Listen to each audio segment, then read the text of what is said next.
आप शायद अंदाजा ना लगा सके कि विनाश और विकास में फर्क क्या होता है। विनाश अगर आपको देखना है तो केदारनाथ की घटनाएं आप देख सकते हैं, और इस प्रकार की घटनाएं पहाड़ों पे हर साल हर बरसात में देखने को मिलती है। बिल्कुल वैसे ही इस समय उत्तराखंड के नैनीताल में एक बड़ी आपदा को, एक बड़ी विनाश को हम निमंत्रण देने के लिए खड़े हुए हैं। नैनीताल में अक्सर हमने देखा है कि लोग घूमने जाते हैं, और आप भी गए होंगे। मुझे ऐसा लगता है कि देश में कोई ऐसा नहीं होगा जो नैनीताल जाना ना चाहता हो या होकर ना आया हो। नैनीताल की सुंदरता हर व्यक्ति को अपनी ओर खींचती है। नैनीताल जितना सुंदर है उतना ही खतरनाक है, और उस खतरनाक वाले पार्ट को हटाने का काम जिनका है, उन लोगों ने ही उसे गर्क में धकेल दिया है। क्योंकि जो लोग ये चाहते हैं कि अब नैनीताल बर्बाद हो जाए, वही लोग नैनीताल को संभालने की जुगत में लगे हैं। क्या कर रहे हैं वो मैं आपको बताता हूं इन वीडियो के माध्यम से। मेरे साथ ये वीडियो चल रही हैं, आप देखें और आप खुद अंदाजा लगाएं कि नैनीताल इस समय पर्यटकों के लिए है या एक बड़ी विनाश लीला को निमंत्रण देने के लिए खड़ा है। साथियों, जिस बलिया नाला के बारे में हम लोग बात कर रहे हैं, वो बलिया नाला के किनारे जो लोग रहते हैं वो आज से नहीं, वो दशकों से यहाँ रह रहे हैं। और यहाँ रहने वाले लोग इसलिए इस समय परेशान हैं क्योंकि इन मकानों को तोड़ने के लिए निशान लगा दिए गए हैं, और इन लोगों को बेघर करने के लिए ठान ली है प्रशासन ने। मैं उन लोगों से समझने की कोशिश करूंगा जो लोग यहाँ रहते हैं कि क्या परेशानी वो झेल रहे हैं, असल में वो चाहते क्या हैं प्रशासन से। सर, मैंने सुना है आपका मकान भी तोड़ने के लिए लिस्ट में आ गया है, क्या नाम है आपका? सर, मेरा नाम संदीप कुमार है। संदीप जी, आपका मकान तोड़ने के लिए इस पे निशान लगा दिया है, तो क्यों ये तोड़ा जा रहा है और क्या आप चाह रहे हैं प्रशासन से? सर, प्रशासन यहाँ मांग कर रही है कि यहाँ पार्किंग बने, मैकेनिकल पार्किंग बनने की यहाँ प्रशासन ने ठान रखी है। और क्या बोलते हैं, वालिया जी की रिपोर्ट से भी और अजय रावत जी की रिपोर्ट से भी मतलब बलिया नाले में कंस्ट्रक्शन नहीं होना चाहिए। और इस वजह से बार बार एक साल करीबी दिसंबर में हो जाएगा, ये बार बार हम लोगों को नोटिस दे करके परेशान कर रहे हैं। और हम जिलाधिकारी महोदय से भी मिलना चाह रहे थे, मगर उन्होंने भी हमारी बात नहीं सुनी। और माननीय सांसद जी और विधायक जी ने हमें आश्वासन दिया है कि इस पर पूरी जांच होगी, उसके बाद ही इसका वो निरीक्षण किया जाएगा, उसके बाद ही इसमें पार्किंग बनने का जो भी है आगे को वो कार्य किया जाएगा। मगर इसमें भी हमको कोई ज़्यादा जीत हासिल नहीं हो पा रही है, और इस वजह से हम बहुत परेशान हैं। और 70 वर्ष से हम इसी भूमि पर काबिज हैं। हमारे Aadhaar card, voter ID, ration card, बिजली का बिल, पानी का बिल सब हमारा इसी नाम से चल रहा है, इसी पते से चल रहा है। तो आपका इस एड्रेस पे बिजली का बिल, बिजली भी कनेक्शन भी है और पानी का कनेक्शन भी है, उसके बाद भी ये तोड़ा जा रहा है, ऐसा क्यों? सर, ये अब पता नहीं ये प्रशासन की है या सरकार की मांग है या क्या बोलते ये व्यापारियों की मांग है कि यहाँ पर पार्किंग बनाई जाए और इससे व्यापार से जोड़ा जाए। मगर इस स्थिति में जैसे बलिया नाला जैसे भूस्खलन हो रहा है, 1880 में नैनीताल में आया था, उसके बाद फिर अभी भी क्या बोलते हैं नीचे बलिया नाला को वो कर रहे हैं, ट्रीटमेंट चल रहा है इसका, मगर वो भी सक्सेसफुल नहीं हो पा रहा है, वो बार बार वो ढह जा रहा है बरसात के उसमें। तो जिस हिसाब से ये कार्य चल रहा है उस हिसाब से तो नैनीताल का बचना फिर बहुत मुश्किल है।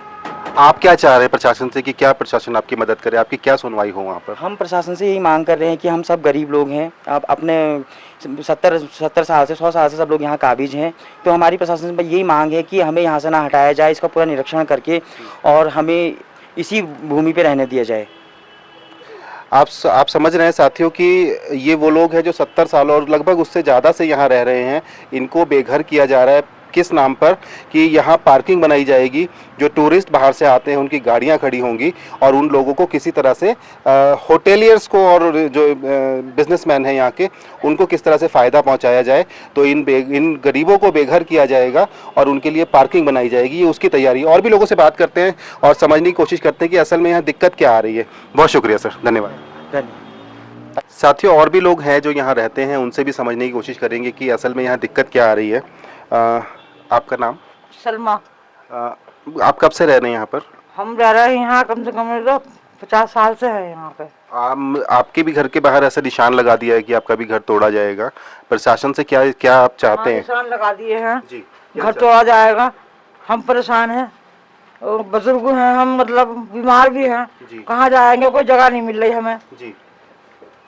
हम बहुत परेशान हैं, हमारा खाना पानी रोटी सब इस टाइम उड़ा हुआ है, कुछ नहीं, हम खाना भी नहीं खा पा रहा है, बीमार हैं हम, बुजुर्ग भी हैं और छोटे छोटे बच्चे हैं, इनका क्या होगा, कहाँ जाएंगे? क्या चाहते हैं प्रशासन से आप? हम यही चाहते हैं हमारा घर बच जाए, बस किसी तरह से घर बच जाए। घर बच जाए बस हमारे। जो भी है हम अपने घरों में सब छुपाए तो बैठे हैं, हमारे घर का आशियान ही नहीं रहेंगे तो हम क्या क्या रहेंगे फिर हम ठीक बात। तो मर ही जाएंगे हम तो। बस ये हो जाए हमारे लिए, हमारा घर बच जाए बस ये। और कहीं हमें जगह नहीं मिल रही, कहीं भी बहुत हम तलाश में हैं लेकिन कोई जगह नहीं मिल रही हमें जो हम वहाँ चले जाएं। और दूर कहीं बहुत जाने का है तो वहाँ हम जा नहीं सकते क्योंकि हम तो आने तक ही काम हो जाता जी। तो क्या करें हम। अभी रोज रोज का पानी कटेगा, बिजली कटेगी, अब ये होगा वो होगा, ये जैसे सुन लेते वैसे हाथ पाँव अपना काम नहीं करते, न खाना पानी सब हो जाता हमारा। अब हम क्या करें, जा नहीं सकते कहीं, कहीं आना जाना नहीं। डॉक्टर के पास चले जाते हैं, यहाँ से डॉक्टर के पास जाना बहुत दूर चला गया तो डॉक्टर भी नहीं है वहाँ। ये देखिए पहाड़ को काट कर किस तरह से मकान बनाया गया है, पहाड़ों को किस तरह से बर्बाद किया जा रहा है। ये दूसरे वीडियो में आप देखें, ये पार्किंग बनाई गई है लोगों के लिए, टूरिस्ट के लिए, और ये 4-4 5-5 मंजिल के होटल या मकान जो भी बनाए गए हैं। ये देखिए मकानों को, पहाड़ को काट काट के किस तरह से उसको जगह दी गई है। ये सारी चीज़ें प्रशासन को नहीं दिखती हैं, या प्रशासन का क्या गणित है जो इन सारी चीज़ों पर कार्रवाई नहीं हो पाती है। और जो छोटी छोटी झोपड़ियों में मूल निवासी यहाँ के रहते हैं उन्हें बर्बाद करना, उन्हें यहाँ से उखाड़ कर फेंकना, ये मकसद है। नैनीताल के जिस बलिया नाला के बारे में बात करना चाहता हूँ आपके साथ, वो बलिया नाला के किनारे दोनों तरफ लगभग हजारों लोग रहते हैं, और आज से नहीं रह रहे हैं, दशकों से वहाँ रह रहे हैं। इन लोगों को बेघर किया जा रहा है। ये वो मूल निवासी हैं वहाँ के, जिन्हें हटाया जा रहा है। और ये मत समझिए कि पहाड़ को खाली कर दिया जाएगा, नहीं। पहाड़ पर उनके घरों से भी ज़्यादा भारी पिलर्स बनाए जाएंगे, छतें बनाई जाएंगी, जिस पे उनसे भी ज़्यादा भारी गाड़ियाँ रखी जाएंगी। आज जो लोग वहाँ रहते हैं वो लोग अपने घर को समेटे हुए हैं, वो लोग अपने झोपड़ों को समेटे हुए हैं, वो लोग किस तरह से वहाँ रह रहे हैं परेशानियों के बाद भी, लेकिन चीज़ें हो नहीं पा रही हैं।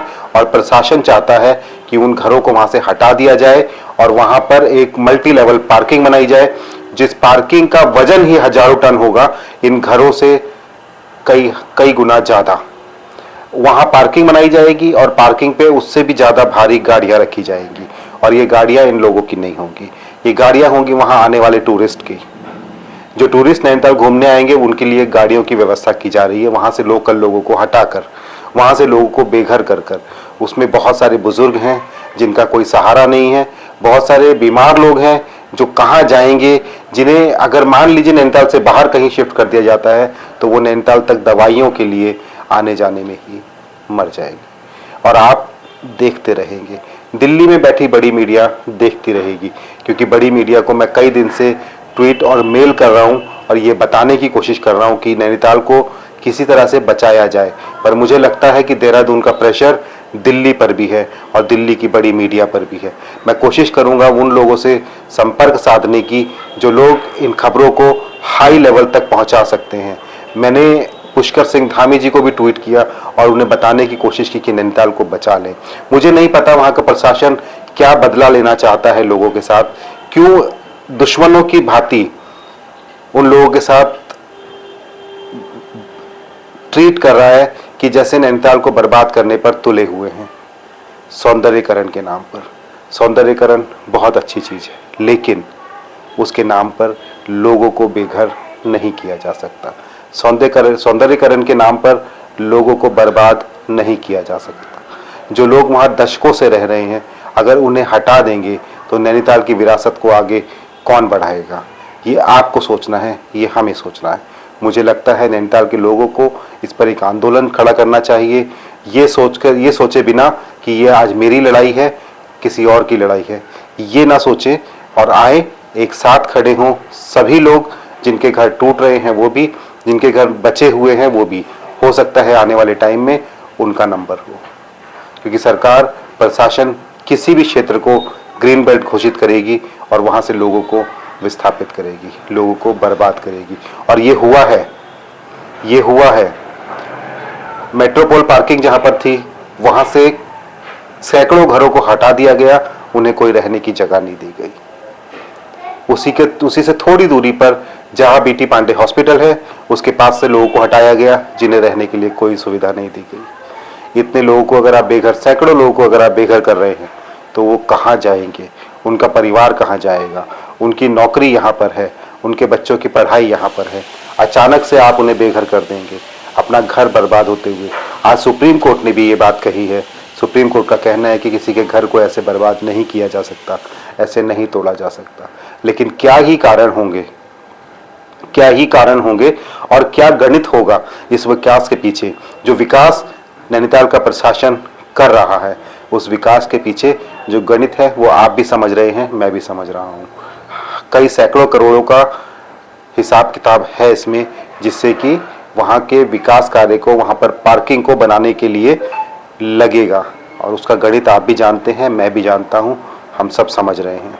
इसी कारण वहाँ रहने वाले लोगों को हटाया जा रहा है, उन लोगों के घर तोड़े जा रहे हैं, उन्हें बर्बाद किया जा रहा है। साथियों, नैनीताल से अगर आप प्यार करते हैं, आप चाहते हैं कि वहाँ जाएं और नैनीताल को बचाएं, भविष्य में कभी आपका जाना हो, तो आपसे अनुरोध है कि एक ट्वीट सरकार को जरूर करें और ये बताएं कि बचा लें नैनीताल को। एक ट्वीट जरूर करें। नमस्कार।